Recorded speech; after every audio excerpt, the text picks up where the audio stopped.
again, I have to go back to this idea of race relations under Obama, which I almost fell out of my chair in the CNN story that came out in October of 2016.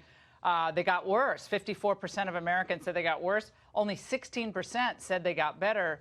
This was at the end of the Obama administration. So as Cornel West said, you had Ferguson, you had Freddie Gray in Baltimore, you had all this stuff bursting out on the streets of America with the first African-American president in the White House, and that healing didn't seem to take place. Right. Look, at that point, I was on the left. So when Barack Obama first went into office, I was a liberal, and I changed my mind due to exactly what you're saying. He drove this nation apart. President Trump is bringing this nation together because what he is talking about is patriotism. Patriotism knows no sex, it knows no color, it knows no creed. The liberal media can ignore all the work that he's doing in Black America all they want. Every statistic in the world shows you right now that Black support for Donald Trump has doubled, and that is meaningful. And I'm telling you that by 2020, he is going to be the first president to crack the Black vote to the detriment of the Democrats. Hey, Professor West, do you still do work in prisons? Do you still do it? Absolutely. Can I come with you? Can I come with you on one of your You can come anytime you like. We're going to keep track of the humanity and rich imagination and intelligence of our brothers and sisters who are incarcerated to make sure they have a better chance to keep and make sure that they can unleash their potential. But I say to Sister Candace that I like her independence of mind. I think she's wrong most of the time. I fight for her right to be wrong in that regard. But I would wish that she would have moved. Mr. West.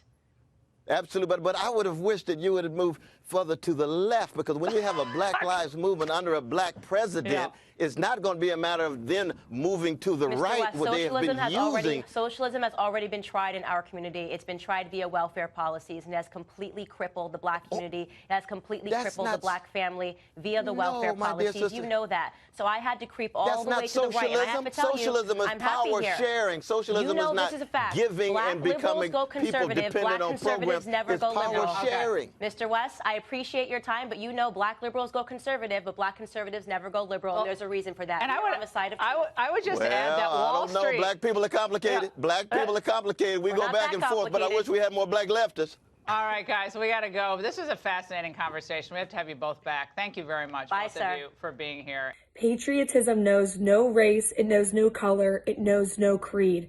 Absolutely right. The one common characteristic that defines us all as Americans, that we all have in common, is that we are American. That is our patriotic responsibility and duty to value our American identity and what that means. And the left, starting really with President Barack Obama, has tried to rip apart what it means to be an American, our national identity, that sense of common patriotism.